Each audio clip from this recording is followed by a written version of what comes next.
पता लगा कि वो तो मलिन हो गए, तो मन में आया नहीं जाएंगे। लेकिन ये हमारे बच्चे यहाँ डैलस से आ गए थे, इन्होंने कहा नहीं नहीं आप आइए, तो फिर हम चले आए। आइए अब अपने विषय में प्रवेश करते हैं। विषय रखा गया है स्ट्रेस, मन का खिंचाव,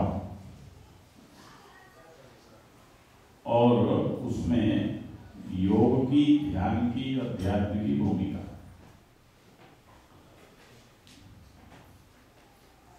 तो आज प्रथम दिन है। आज हम एक ऐसा प्रयोग आपके साथ करते हैं कि उसमें आपका तनाव खत्म होगा, आप सहाय होंगे। और कैसे सहाय होंगे? तो उसमें योग भी होगा, ध्यान भी होगा, अध्यात्म भी होगा। और कल से फिर एक एक बात की हम अलग अलग व्याख्या करेंगे और उसको स्पष्ट करेंगे। और आज प्रथम दिवस है, तो उसी नाते एक मंगलाचरण जैसा भी हो जाएगा, भगवान की प्रार्थना भी हो जाएगी। तो आइए सभी स्मरण करते हैं। समय कितने बजे तक है? ओहो, कोई तो 1:30 का था। बोलो सच्चिदानंद भगवान की।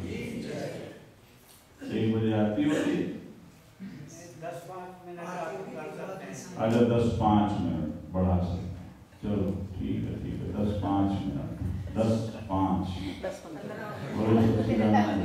कोई बात नहीं, आप चिंता मत करो, हम समय का ध्यान रखेंगे। लेकिन फिर जरा एक्सप्रेस होना पड़ेगा। व्यास शैली में नहीं बोलेंगे, समास शैली में बोलेंगे।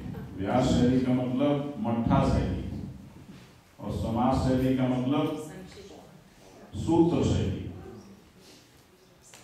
नारायण एक श्लोक दोहराएंगे। ओम सच्चिदानंद रूपाय विश्वोत्पत्त्यादि हेतवे तापत्रय विनाशाय श्री कृष्णाय वयं नुमः। इस श्लोक का अर्थ है सच्चिदानंद स्वरूप विश्व की उत्पत्ति, स्थिति और लय के हेतु भगवान श्री कृष्ण को हम अपने तीनों तापों के लिए, तीनों तापों को नष्ट करने के लिए, मिटाने के लिए नमस्कार करते हैं। अब जरा ध्यान देना, कोई भी हम वंदना करते हैं, स्तुति करते हैं, जप करते हैं, तो उसका यही प्रभाव होना चाहिए कि जो उसमें कहा गया है वो घट जाए। इसका ये अर्थ है। लेकिन आप जितने यहाँ बैठे हो, क्या आपके तीनों ताप नष्ट हो गए? बोलो जल्दी बोलो। नहीं नष्ट हुए, फिर क्या मतलब? अब ध्यान दें, आपने बोला और नहीं नष्ट हुए, इसका मतलब जो उसका प्रभाव होना चाहिए वो नहीं पड़ा। अच्छा हम गरिया दें तो गरिया नहीं समझे, गाली दे दें तो असर पड़ेगा कि नहीं पड़ेगा? पड़ेगा। बड़े धीरे से कहना पड़ेगा। महाराज दे रहा है, मत देना। हम इस भाषा में इसीलिए बोले कि जरा भाषा भी ऐसी ही कर लें। शुद्ध भाषा में नहीं बोले गाली दे दें तो। नारायण असर पड़ेगा। क्यों पड़ेगा? क्योंकि उसकी मीनिंग आप समझते हो, उसे आप पूरे पूरे एक्सेप्ट करते हो। ध्यान दें, अब एक्सेप्टेंस कैसे होता है? आपका जो व्यक्तित्व है उसको देखो, उसमें क्या क्या है।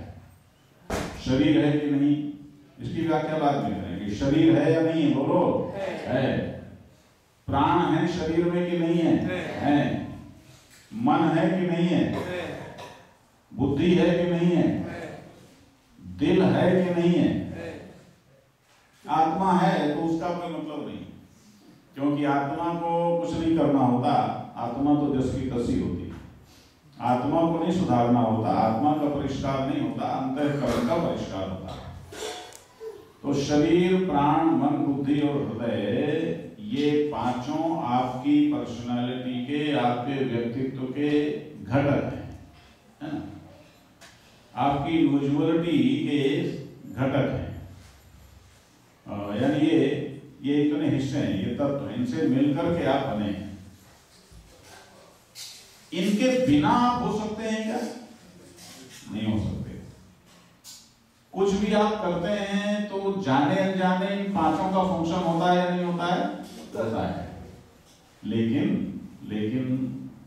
फर्क क्या है कि शरीर का काम क्या है कि शरीर तो एक तरह से जैसे कार में बैठ के चले आए, वाहक है, संवाहक है, बेचारा हमको ढोता रहता है, हमारी बेवकूफी को भी ढोता है, समझदारी को भी ढोता है, भले हैं तो भले आदमी को ढोता है, बुरे हैं तो बुरे आदमी को ढोता है, झूठे हैं तो झूठे को ढोता है, सच्चे हैं तो सच्चे को ढोता है। ये तो बेचारा कुछ ढोने वाला है। इसके प्रति हमारी ईमानदारी यही है कि जरा इससे काम लेते हैं, ये हमें ढोता है तो इसका ख्याल रखें, और इतना ख्याल रखें कि ये जो हम अच्छा करना चाहें तो उसमें हमारा सहयोग है। शरीर ये लगाई है। प्राण लगने का अर्थ होता है, प्राण भी लगते हैं लेकिन कई बार आधे लगते हैं, कई बार पूरे लगते हैं। जरा ध्यान से समझ लो कि आधे लगने का मतलब क्या हुआ कि जैसे यहां तो मुझे नहीं पता, लेकिन भारत में कई बार कहते हैं तो बल्ब जलाया और बिजली बहुत कम है, तो कहते हैं कि भाई ये फेज आ रहा है, ऐसा हो रहा है, ऐसा ऐसा कुछ बोलते हैं। तो ऐसे ही आपके प्राणों में भी कई बार वोल्टेज बहुत लो होता है, और वो दिखता कहाँ है? आपके चेहरे में। यदि आपका चेहरा 40 किलो का, 20 किलो का, 25 किलो का लटका हुआ है तो इसका मतलब वोल्टेज पूरा काम नहीं कर रहा है, ध्यान देना। और जिस काम में लटका हुआ है उस काम में तो बिल्कुल करंट लगा ही नहीं रहेगा। कुछ तो रहेगा। यदि बिल्कुल करंट ना लगे तो काम ही नहीं होगा, कुछ तो लगेगा, लेकिन लग नहीं रहा। तो पूरा करंट है, कैसे पता लगेगा? कि इसका एक ही पैमाना है, उत्साह, प्रसन्नता। जैसे हम यहाँ आए और पता लगा आए सब मुंह लटकाए खड़े होते हैं, तो हमारे भी प्राण एक्टिवेट नहीं होते, ध्यान देना है। और अब आप प्रसन्नता आपने दिखाई तो इसका मतलब आप में उत्साह है, आपके प्राण तत्व। उससे क्या होता है? आप जब उत्साहित होते हो तो आपके प्राण एक्टिवेट हो जाते हैं। देखो ये बड़ा विचित्र है, इस पर आगे बोलूंगा, आगे इन्हीं विषयों पर बोलना है, इन्हीं को क्लियर करना है एक को, है ना। तो प्राण है, ये एक तत्व है आपके अंदर। चाहे जितना प्राणवान अपने को बना लो और चाहे जितने धीमे हो जाओ, ऐसा कुछ नहीं है कि कुछ खाने से प्राण शक्ति बढ़ती है या कुछ पीने से प्राण शक्ति बढ़ती है। वो आपके अंदर ही सब है, उसी में बस आपके उसकी एक कला है। तो प्राणों का मतलब, प्राण लगाने का मतलब उत्साहित होना, प्रसन्न होना, मुस्कुराना, है ना। तो आप खुश होके करते हो कि नहीं, ये प्राण लगने का परिचय। दूसरा, तीसरा मन। मन आप जानते हो सभी कि मन ही आपके व्यक्तित्व का, आपकी चेतना का मुख्य द्वार है ना। सबसे पहले आपकी चेतना जिस रूप में किसी भी चीज को टच करती है, महसूस करती है, वही मन है ना। आपकी जो कॉन्शियसनेस है वो किसी चीज को महसूस करती है कि नहीं करती? तो जहां महसूसियत होती है उसी का नाम है मन, वही मन है। और बड़ी सीधी सी बात है कि आप यदि मन आपका किसी चीज से जुड़ा है तो ही आप उससे जुड़े हैं। यदि आपका मन नहीं जुड़ा है तो उससे जुड़ करके भी आप उससे जुड़े हुए नहीं हैं। ध्यान रखना, जुड़ करके भी नहीं जुड़े, उससे अलग। मन जुड़ा है तो जुड़े। पता लगा आप मंत्र जप कर रहे हैं लेकिन मन नहीं जुड़ा है तो उस मंत्र जप से वो आपका स्ट्रक्चर कर रहा है, प्राण कर रहे हैं, शरीर कर रहा है, बाकी सारा खेल ऊपर का गड़बड़। मन के बाद फिर बुद्धि और हृदय, तो ये तीनों फिर डिस्कनेक्ट हो गए, क्योंकि मन है फिर बुद्धि है, उसके बाद हृदय। ध्यान दें। तो मन आप जानते हैं बहुत जरूरी। जैसे कार स्टार्ट कर दो तो स्टार्ट बनी रहेगी, दिन भर चलाओ, रात भर स्टार्ट रखो, लेकिन जब उसको जोड़ोगे पूरे विधान शरीर से तभी वो पहिया घूमेगा, तब आगे बढ़ेगी। तो ऐसे ही नारायण ये जो मन है ये क्लच की तरह काम करता है। तो मन लगने का अर्थ क्या हुआ? एकाग्रता। एकाग्रता, एकाग्रता का मतलब क्या हुआ कि मन हमेशा, कई लोगों को लगता है, कई लोग कहते हैं हम कई जगह कई बातें एक साथ, ना, बिल्कुल गलत बात है। मन एक बार में एक ही चीज से के साथ होता है। ये एकाग्रता का मतलब एकाग्रता, एक तरफ आगे बढ़ना। मन एकाग्र होना चाहिए, ये मन जुड़ गया। फिर चौथी चीज क्या है? बुद्धि। बुद्धि क्या करती है? वो महसूसियत को, जो आप महसूस करते हैं उसको पहचानती है, उसे परिभाषित करती है, उसको रूप देती है, उसको समझती है, उसको आत्मसात करती है, उसको पचाती है। ये बुद्धि का काम है। तो किसी चीज को तो महसूस करोगे और यदि पहचानोगे नहीं, बोलो हम नारायण वहां एक बार 3 धाम तीर्थ यात्रा की स्पेशल ट्रेन गई तो दक्षिण भारत में एक विद्यार्थी था। तो वो वहां के लोगों को, कोई व्यक्ति होगा, तो उसको, उसने बच्चा था, अब उसको तो अपनी बाल बुद्धि थी, तो उसने उसको गाली दी। तो हमने बुलाया, उसको दंडित किया। हमने कहा तूने उसे गाली दी लेकिन उसको असर नहीं पड़ा तो तू हंसा। उसे असर इसलिए नहीं पड़ा क्योंकि वो तेरी गाली का अर्थ वो हिंदी नहीं समझता, और यदि वो गाली दे अपनी भाषा में तो तू क्या करेगा? और क्या पता उसने भी गाली दिया तो तू क्या करेगा? हमें एक बार कोई किताब लिख रहे थे तो हम कोल्हापुर चले गए। कोल्हापुर में एक साईं बाबा का ही मंदिर था, वहां चले गए। वहां खूब आते थे लोग, बातें करते थे हमें, क्योंकि उनकी भाषा हम समझते नहीं। तो जब तक आप समझोगे नहीं तो आपको असर पड़ेगा क्या? ये बुद्धि करती है। फिर तीसरी या 5वीं चीज है आपका हृदय, भावना जहां रहती है। ये शरीर, फिर प्राण, फिर मन, फिर बुद्धि। क्या बुद्धि से शुरुआत हो जाती है। मन तक तो आप इंडिविजुअल ही हैं। बुद्धि से विचार के तल पर आप जुड़ना शुरू कर देते हैं, और हृदय में पहुंच करके फिर आप भावना के तल पर विराट से, सत्य से एक होने लगते हैं, है ना? वही आपका लक्ष्य है, प्राप्तव्य है। तो ये जो भावना यदि आपकी जुड़ जाए किसी चीज से, भाव के तल पर भी आप एक हो जाएं, तो और अच्छा है कि नहीं? बोलो, और अच्छा है। ये है 5 चीजें। इन 5 के साथ यदि आप कोई काम करते हो तो आपको तनाव हो सकता है क्या? और आपको पूरा प्रभाव संसार का भी हर काम सिद्ध होता है, और भक्ति भी सिद्ध होती है, ज्ञान भी सिद्ध होता है, योग भी सिद्ध होता है, कोई अनुष्ठान भी सिद्ध होता है। कुछ भी करो, हर कार्य को सिद्ध करने की ये मास्टर की है। क्या? समग्रता। इन 5 तुम्हारे व्यक्तित्व के जो घटक हैं, इन सबकी एक लयता। कई इसमें शरीर लगा लेंगे, प्राण लगा लेंगे, उत्साहित हो जाएंगे, मन लगा लेंगे, एकाग्र हो जाएंगे, दिल भी लगा लेंगे, जरा प्यार पैदा कर लेंगे, लेकिन बुद्धि लगाने के लिए समझना जरूरी है कि नहीं? यही स्वाध्याय और सदगुरु की आवश्यकता पड़ती है।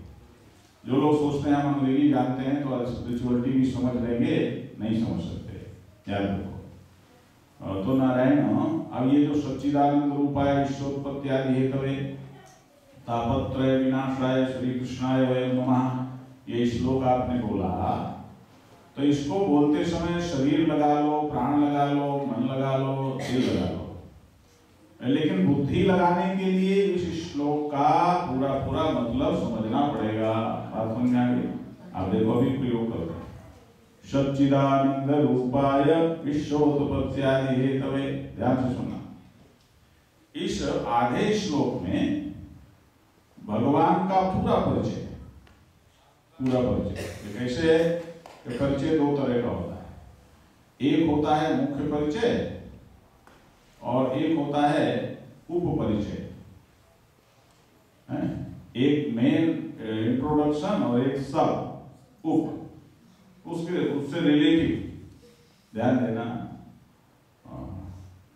एक मुख्य परिचय क्या हो गया कि ये राम है, ये सच्चिदानंद है, भगवान के अवतार हैं, ये दशरथ के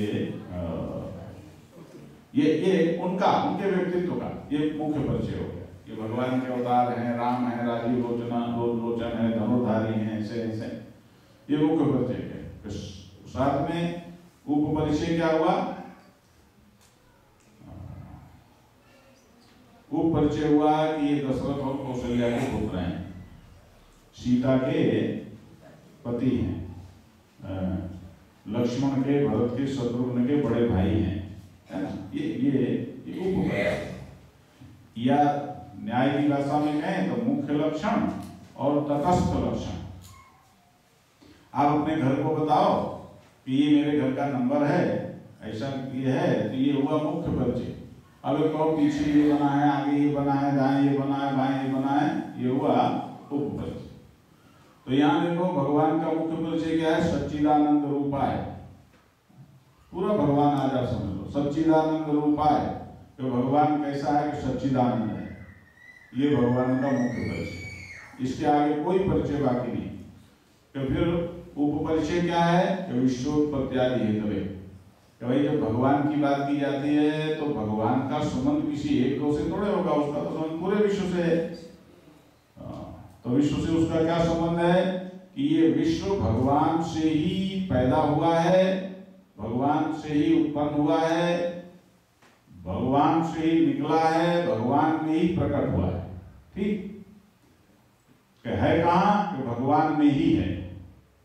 कि अच्छा लय कहाँ होगा? मिटेगा तो क्या हो जाएगा कि भगवान में ही समा जाएगा, उसमें ही लय हो जाएगा। ये इसका उपपरिचय हुआ। अब जरा दोनों का समझ लो। सच्चिदानंद, सत चित आनंद, तीनों से मिलकर हो गया सच्चिदानंद। ये सत क्या है आप सभी जानते हो। देखो कोई नास्तिक हो ना, उसे भी हमारी सभा में जरूर लाना। नास्तिक हो, झगड़ालू हो, हिंदू धर्म का, सनातन धर्म का निंदक हो, उसे हमारी सभा में जरूर लाओ। लेकिन ईमानदार नास्तिक हो, ऐसे नास्तिक ना हो कि वो समय नहीं है तो निंदा करने लगे। हाँ, विचार पूर्वक नास्तिक हो। विचार पूर्वक कोई नास्तिक होता है तो वास्तविक से भी ज्यादा ठीक होता है, क्योंकि वो कम से कम विचार किया, नहीं समझ में आया तो नहीं मान रहा है, समझ में आ जाएगा तो मान लेगा। अब देखो सच्चिदानंद के सत क्या है? सत कहते हैं एक्सिस्टेंस को। अब बोलो दुनिया में कौन सी चीज आपने देखी है जो एग्जिस्ट नहीं करती? बताओ, कोई चीज है? बोलो भाई, कोई चीज है जो एग्जिस्ट नहीं करती? हर चीज का अस्तित्व है,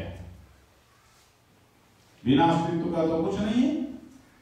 कि ये जो अस्तित्व है सारे जगत में, यहाँ वहां कहां, सारे जहां में, अखंड अनंत कोटि ब्रह्मांड, सबका अस्तित्व है कि नहीं है? बोलो भाई, है। इस सारे अस्तित्व को तुम एक कर दो, सारे अस्तित्व को मिला दो, एक कर दो, क्या? पूर्ण अस्तित्व। पूर्ण अस्तित्व। तो जो पूर्ण अस्तित्व है उसका नाम ही है सत, उसका नाम सत है। कहीं इसमें क्या लक्षण है इस सत का? कहीं ये पूर्ण अस्तित्व है, ये न कभी घटता है, न बढ़ता है, न पैदा होता है, न मरता है। ये पूर्ण का लक्षण है। आप कहोगे नहीं घटता बढ़ता तो नहीं, तुम्हें घटता बढ़ता दिखता है, लेकिन इधर का होता है तो उधर, उधर का होता है तो इधर, इधर घटा तो कहीं बढ़ गया, कहीं बढ़ा तो इधर घट गया। तुम्हारी जेब से पैसा निकला तो किसी की जेब में गया कि नहीं गया? बोलो। अस्तित्व, पूर्ण अस्तित्व यानी सत, जो सदैव एक रस रहता है, जो कभी मिटता नहीं, उसको सत बोलते हैं। सत। अच्छा, चित क्या है? चित माने ज्ञान। ज्ञान, ज्ञान का लक्षण क्या है? ज्ञान का लक्षण है कि उसमें गति होती है, महसूसियत होती है, जानना। तो देखो, एक तो जानना है तुम्हारा हमारा, जैसे हम जानते हैं, हमारे जानने में भी गति है या नहीं? बोलो भाई, गति है, स्पंद है। लेकिन ये जो जड़ वस्तुएं तुम्हें दिखती हैं, इनमें भी स्पंदन है या नहीं है? इनमें भी गति है या नहीं है? यहां भी गति है। अरे बाबा, भारतीय अध्यात्म विद्या और दुनिया के किसी भी विज्ञान में कोई विरोध नहीं है। तुम्हारी फिजिक्स भी कहती है, न्यूटन भी कहता है, गति है, सर्वत्र गति है? और हमारा अध्यात्म भी कहता है गति है, सब कुछ चित है। चित, सच्चिदानंद। फिर चित का मतलब क्या होगा?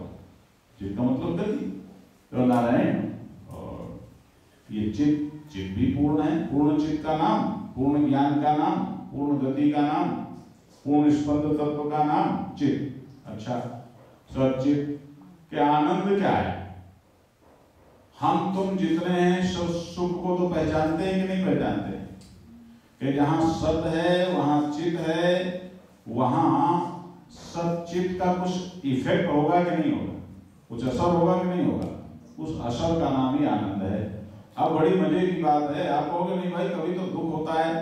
अरे बाबा, दुख तब होता है जब टुकड़े टुकड़े अस्तित्व हो जाता है, टुकड़े टुकड़े ज्ञान हो जाता है, तो सुख दुख होता है। यदि पूर्ण अस्तित्व है और पूर्ण चैतन्य है तो वहां क्या होगा? वहां पूर्ण सुख होगा, वहां आनंद होगा। ये परमात्मा है। ये सारे जगत के अस्तित्व को, ब्रह्मांड के अस्तित्व को, पूर्ण अस्तित्व को एक कर दो तो सत, पूर्ण चैतन्य को एक कर दो तो चित, और पूर्ण सुख को एक कर दो तो आनंद। ये हो गया सच्चिदानंद। अब देखो, इतना संक्षेप में बोलना है ना। फिर ये होगा परमात्मा का मुख्य परिचय। परमात्मा सच्चिदानंद है। अब देखो, इस सच्चिदानंद परमात्मा को कोई नास्तिक भी मना नहीं कर सकता, याद रखना।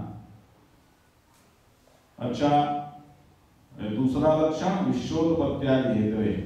ये जगत, ये विश्व परमात्मा से उत्पन्न हुआ है, परमात्मा में स्थित है, परमात्मा में लय होगा। तो अब ये कैसे जाने, पूरे विश्व को कैसे टटोले कि परमात्मा से पैदा हुआ कि नहीं, परमात्मा में है कि नहीं, परमात्मा में लय हुआ कि नहीं? क्या करें? कि एक तरीका है कि इस विश्व में हम हैं कि नहीं है? बोलो भाई, हैं। तो जैसे ये देवियां पतीली में चावल बनाती हैं, तो चावल पका कि नहीं पका, ये एक चावल से देखती हैं या सब चावल से? तो सारे विश्व में, सारे विश्व को खोजना है कि ये विश्व भी सच्चिदानंद है या नहीं है। अरे भाई, जब विश्व परमात्मा से उत्पन्न हुआ है तो इस विश्व को भी सच्चिदानंद होना चाहिए। तो विश्व सच्चिदानंद है या नहीं, इसको टेस्ट करने के लिए हम स्वयं को टेस्ट कर लें तो बात हो जाएगी कि नहीं? अगर स्वयं को टेस्ट करो कि मैं सत हूं क्या, मेरा अस्तित्व क्या ऐसा है जो कभी मिटता नहीं है, ये देखना पड़ेगा। ऐसा लगता है आपको? बोलो भाई, आपका अस्तित्व मिटता है या नहीं मिटता? मिटता है, ध्यान देना। अब ये देखो, हमारे ये ये विद्वत प्रवर रामानंद जी बैठे भी वही हैं जहाँ हमारे शास्त्री जी बैठते थे। और शकल भी काफी, उम्र भी, हिसाब किताब काफी बढ़िया है। तो इनको देख के हमें गीता की याद आ गई। ये भी हमारे आने का एक घटक है। इन्होंने हमें फोन किए, भारत में मिले, ईमेल भी भेजी, लेकिन वहाँ इतने व्यस्त हो गए कि हम पूरी औपचारिकता जैसा हमें व्यवहार करना चाहिए वैसा नहीं कर पाए। तो हमें उसका बड़ा क्षोभ था। तो हमने कहा जाएंगे, वहीं जाएंगे। तो नारायण गीता में भगवान कहते हैं, जब अर्जुन को मोह हो गया ना, अर्जुन ने भी क्या कहा, अरे महाराज ये क्या है, अहो वत् महात् पापम कर्तुम योषिता वयम यत् राज्य सुखलोभेन हन्तुम स्वजनमुद्यता। अरे हम अपने राज्य और सुख के लोभ के लिए अपने लोगों को मारने आ गए। तो भगवान ने क्या कहा, न त्वेवाहं जातुनासं न त्वं नेमे जनाधिपाः न चैव न भविष्यामः सर्वे वयमतः परम्। अरे अर्जुन क्या कहते हो, मैं, तुम और ये राजा लोग, कोई समय ऐसा नहीं था कि नहीं थे, न कोई समय ऐसा होगा कि नहीं होंगे, अभी भी हैं। अर्जुन को लगा ये कैसे कि पहले भी थे, आगे भी रहेंगे, अभी भी हैं, ये चक्कर क्या है। तो भगवान ने एक कॉन्सेप्ट दिया, देखो समाज शैली में बोल कॉन्सेप्ट दिया क्या कि अर्जुन तुम क्या समझते हो कि मैं तो शरीर समझता हूं, इनके शरीर अभी हैं, ये मारे जाएंगे, ये खत्म हो जाएंगे। नहीं, इस शरीर में एक चीज और है कि जो शरीर का अस्तित्व है ये तो दिखने वाला अस्तित्व है, तो इसके अंदर जो असली अस्तित्व है वो क्या है, वो देही है, शरीरी है। कि देहिनोऽस्मिन् यथा देहे कौमारं यौवनं जरा तथा देहान्तरप्राप्तिर्धीरस्तत्र न मुह्यति। अरे अर्जुन, ये जो देही है ये इसने इस शरीर को धारण किया है। अब इसमें कुमारावस्था होती है, युवावस्था होती है, जरावस्था होती है। तो जैसे ये एक एक अवस्था बदलती है और ये मोहित नहीं होता, ऐसे ही देह अवस्थांतर में, जैसे अवस्थांतर होता है तो देह तो बदलता है, देह की अवस्था तो बदलती है, लेकिन देही एक रस है। उसी तरह से देहांतर भी हो जाता है। लेकिन धीरस तत्र न मुह्यति, ये धीर कौन है कि धियम ईर्यति इति धीरः, धत्ते इति धीरः, धीमान इति धीरः। कि जिसने इस ज्ञान को, ये जो देही है, इस देही के बोध को, इसके अनुशीलन को जिसने धारण किया है ना, धत्ते। अब उस धारणा में जो टिका हुआ है धीमान, और फिर उस ज्ञान की प्रेरणा से जो जीवन में जीता है। किस ज्ञान की प्रेरणा से, अरे भाई देखो मैं बच्चा था जवान हो गया, और जवानी भी जा रही है, मैं प्रौढ़ होता जा रहा हूं, ये क्या हो रहा है। कि भाई बच्चा था तो बच्चे की बचपने की याद तुम्हें है कि नहीं है, कहाँ है, कि जवानी की याद है कि नहीं है, कहाँ है। कि इसका मतलब क्या हुआ, इसका मतलब ये हुआ कि कुछ ऐसी चीज तुम्हारे अंदर है जो बचपने में भी थी और वही जवानी में भी है और वही अभी भी कंटिन्यू कर रही है। यदि तुम पूरे के पूरे बदल गए होते तो तुम्हें बचपने की याद का कोई प्रश्न नहीं था, फिर नहीं था, फिर उसे तुम नहीं पकड़ सकते थे, कुछ नहीं कर सकते थे। तुम्हें याद है, इसका मतलब कुछ है जो अभी भी है, कुछ है कि वो क्या है, कि वही देही है, वही देही है, वही देही का कॉन्सेप्ट हम तुमको दे रहे हैं, वही देही है। कि इस ज्ञान को, इस देही के बोध को तुम धारण करो और फिर इसकी प्रेरणा से जियो। इसकी प्रेरणा क्या हुई कि मैं देही हूं, बोलो शिवोहम, मैं शिव स्वरूप आत्मा हूं। इस बोध में रहते हुए फिर हम इस शरीर से काम लेते हैं, वो है धीर। धियम ईर्यति इति धीरः, धियो यो न प्रचोदयात्। ऐसी जो बुद्धि की है, उस शुद्ध बुद्धि की प्रेरणा से जो जीवित होता है, जो चलता है।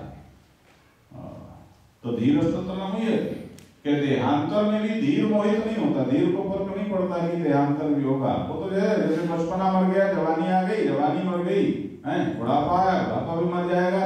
हैं, यहाँ तो खैर विदेश, यहाँ तो बुढ़ापा आता ही नहीं है किसी का। हाँ, अमेरिका की खूबी है वो, हमें मना किया है कि बूढ़ा सब मुंह से मत निकालना, हाँ, नहीं रोटी पानी बंद। तो महाराज ये धीर। अब ये बताओ कि तुम सबके लिए ये सच है या नहीं है कि तुम्हारा अस्तित्व तो मिटा, ठीक है कहते हो मिटा, लेकिन अस्तित्व तो एक और तरह से, दो तरह का होता है, एक होना, एक बीइंग और एक बिकमिंग। एक होना बना और एक कुछ होना। तो तुम बच्चा होना, जवान होना, आगे कुछ होना, बूढ़ा नहीं बोलूंगा भाई, आगे कुछ होना, ये तो बदला। लेकिन बीइंग होना तुम्हारा बदला क्या? होना कभी खारिज हुआ क्या? तो तुम्हारे जीवन में आज तक यदि होना कभी खारिज नहीं हुआ तो उस होने पने का ही नाम सत है, ध्यान देना। और वो कभी खारिज हो भी नहीं सकता, कोई प्रश्न ही नहीं है कि वो खारिज हो जाए। अच्छा, तुम्हारी केमिस्ट्री, तुम्हारी फिजिक्स क्या कहती है? यही कहती है कि नहीं कहती? क्या पदार्थ अविनाशी है, उसके रूप बदलते हैं, ध्यान देना। अच्छा, चित्त, कि चित्त क्या है? ज्ञान, चेतना। अब मैं तुमसे पूछता हूं, तुम ज्ञानी हो कि अज्ञानी? तुम कहोगे, अब देखो, मुझे याद आ गया तो उनको जरूर बुला लेता हूं और उनकी याद में तुम्हें समझ में भी आ जाएगा। हम छोटे थे, पिछले जन्म के संस्कार तो होते ही हैं महाराज।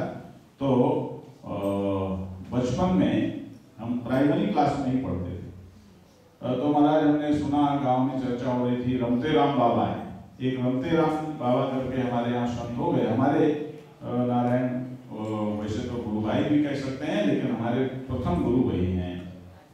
वो अभी 2009 में उन्होंने 143 वर्ष की अवस्था में 143 की उम्र में उन्होंने अपना शरीर छोड़ा, और उन्होंने इच्छा से छोड़ा। एक संत बीमार थे तो उनकी सेवा में कुछ लोग लगे थे, उन्होंने आगे कहा, महाराज क्या बताएं, सेवा करते करते हम तो परेशान हो गए, ये नहीं कर सकते, वो नहीं कर सकते। उनका अच्छा यार ये बताओ,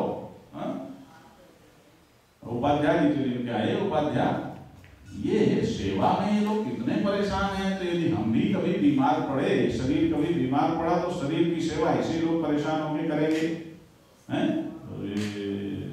अच्छा, बहुत दिन हो गए इस संसार में हमको, क्यों हो गए ना? हाँ महाराज, हमने तो जब से होश संभाला आपको ऐसे देखते हैं, हाँ बहुत दिन हो गए, अब हम क्या करेंगे आपको? क्यों उपाध्याय क्या करेंगे? और महाराज ऐसे बैठे,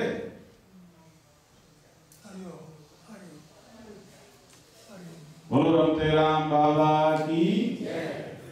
तो महाराज हम बचपने की बात बता रहे हैं, हमारे गांव में चर्चा थी कि वो आए हैं बगल के गांव में लोग चर्चा कर रहे थे, हम छोटे थे, हमने सुना तो हमने कहा हमें भी ले चलना, तो मना कर दिया, नहीं तुम क्या करोगे वहां जाके, क्योंकि हम नहीं इतने छोटे थे नहीं कि कोई गोद में ले जाए, और इतने बड़े भी नहीं लगते थे कि कोई हम सोचे कि पैदल चला जाएगा, पैदल जाना था 3 मील।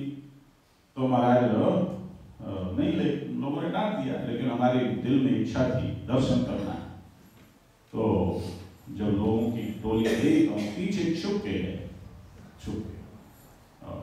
छुपते छुपाते पहुंच गए, एक रास्ते से गए, फिर नहर आ गई, नहर से गए तो नहर के किनारे एक पेड़ के नीचे हम दूर बैठ गए, लोग उनके पास गए, हम दूर बैठे छुप के सुन रहे थे। तो उस समय जो बचपने में हमने समझा, तो यही समझा कि तुम सब ज्ञान स्वरूप हो, ज्ञान स्वरूप तुम्हारा आत्मा है, तीनों काल में ज्ञान का कोई अभाव नहीं होता है, वो ज्ञान ही तुम्हारा स्वरूप है, कुल मिला के हम समझे। अब हमने सोचा, देखो आत्मा का कॉन्सेप्ट तो भारत की माटी में है, भारत का कोई छोटा बच्चा भी पैदा होगा तो वो भी जानता है कि आत्मा है, ये भारत की माटी का खेल है ना? भारत का एक अनपढ़ किसान भी जानता है, ध्यान देना, बुरा मत मानना, कोई फिलोसफी का पीएचडी जितनी फिलोसफी जानता है वो गांव का एक किसान भी जानता है। ये बड़ी खूबी है, ये भारत की माटी की खूबी। तो आत्मा तो हमें भी आत्मा शब्द का पता था, लेकिन महाराज हमें लगा ज्ञान स्वरूप आत्मा है, ज्ञान ही आत्मा है, ज्ञान का अभाव नहीं होता, तो हमें तो गणित के सवाल नहीं आते। और उस समय गणित के जो अध्यापक थे बड़े मरकहे थे, वो पहले तो जाने कुछ कई लोगों ने खाए होंगे, और तो महाराज वो मरकहे थे, उन्हीं की चिंता थी कि सवाल लगाने पड़ेंगे, और इस शरीर के पिताजी से सवाल लगवाते थे, और उनको देखेंगे जब हम कहेंगे वहां गए थे तो पहले वो डांटेंगे, पता नहीं लगवाएं कि न लगवाएं, न लगवाया तो फिर वहां डांट पड़ेगी। तो हमने जब सब गांव के चले गए तो हम उनके पास गए, उन्होंने प्रसाद दिया, फिर हम खड़े हो गए, क्या बात है और प्रसाद देना, फिर दे दिया, तो फिर हम खड़े हो गए, क्या बात है किसके लड़के हो, हमने नाम बताया शरीर के पिताजी का, तो बोले अरे वो भला गाँव में, हाँ अरे जाओ जाओ जाओ, तो सब चले गए, तुम कैसे कहाँ थे? तो हम फिर खड़े, क्या बात है जाते क्यों नहीं हो? तो हमने उनसे कहा आप अभी कह रहे थे कि आत्मा ज्ञान है, ज्ञान स्वरूप है, और तीनों काल में ज्ञान कभी नष्ट नहीं होता, खत्म नहीं होता, तो हमें तो गणित के सवाल नहीं आते। तो जब गणित के सवाल हमको नहीं आते तो आत्मा में ज्ञान कैसे है? तो उन्होंने वो हंसे, और हंस करके उन्होंने कहा कि बेटा ये बताओ गणित के सवाल नहीं आते तो क्या करते हो? हम पूछते हैं। अच्छा तो फिर वो समझाते हैं या फिर समझ में आता है? बोले तो जब समझा देते हैं तो ज्ञान हो जाता है। कहा तब ज्ञान होता है, लेकिन पहले तो ज्ञान नहीं है। तो उन्होंने ध्यान देना, उन्होंने कहा तो ज्ञान क्या हुआ बेटा? तो मैंने कहा ज्ञान हुआ समझ में आना। बोले समझ में आना, जानना? मैंने कहा हाँ जानना नाम ज्ञान है, हाँ जानने को ज्ञान कहते हैं। मैंने कहा हाँ, कई तरह से उन्होंने ये बात कही। फिर उन्होंने कहा बेटा एक बात बताओ, जब गणित का सवाल तुम्हें नहीं आता, तुम पिताजी से पूछते हो, वो समझा देते हैं, तुम्हें समझ में आ जाता है, तो तुम्हें ज्ञान हो जाता है ना? मैंने कहा हाँ तब ज्ञान होता है, पहले तो नहीं होता। तो उन्होंने कहा ये बताओ जानना नाम ज्ञान है ना? मैंने कहा हाँ जानना नाम तो ज्ञान है। तो बोले ये बताओ गणित का सवाल तुम्हें कौन सा नहीं आता, ये तुम किससे पूछते हो? मैंने कहा देखो इतने बुजुर्ग हैं, इतनी भी कैसी बेवकूफी की बात करते हैं। अरे मैंने कहा ये किसी से क्या पूछना है, इसमें क्या है, ये तो हमें खुद पता होता है। बोले अच्छा कौन सा सवाल तुम्हें नहीं आता ये तुम अपने आप जानते हो? मैंने कहा हाँ, वो थोड़ी किसी से पूछना है। तो उन्होंने कहा तुमने कहा ना जानना नाम ज्ञान है। मैंने कहा हाँ। तो बोले गणित का सवाल नहीं आता, ये तुम्हें अपने आप ज्ञान होता है। अरे बाबा हमारे दिल में धुक सी हुई। कहा हाँ ये तो पता होता है। बोले भाई कब तुम्हें ज्ञान नहीं होता? बोलो ये कौन है? मैंने कहा हमें नहीं पता। बोले नहीं पता, इसका तो तुम्हें पता है कि तुम्हें नहीं पता। ये किस चीज का पेड़ है? मैंने कहा आम का। बोले वो किसका पेड़ है? मैंने कहा नहीं पता। बोले ये तो तुम्हें पता है कि नहीं पता? आपसे सच कहता हूं बस उसी समय खेल हो गया हो, एकदम झन हुआ, बस उसे कहते हैं सेल्फ रियलाइज। गुलाब की तरह हल्के हो गए और वहां से उछलते कूदते 3 मील तक उछलते आए हो। आज हमें याद आता है कि 3 मील तक उछलते हुए आए, जैसे बच्चे उछलते हुए चलते हैं ना, एक पैर से उछले वहां उछ के ऐसे और खड़े हो जाए। एक आएगा पेड़ है मुझे नहीं पता, फिर अपने से ही कहें लेकिन नहीं पता का मुझे पता है, नहीं ज्ञान स्वरूप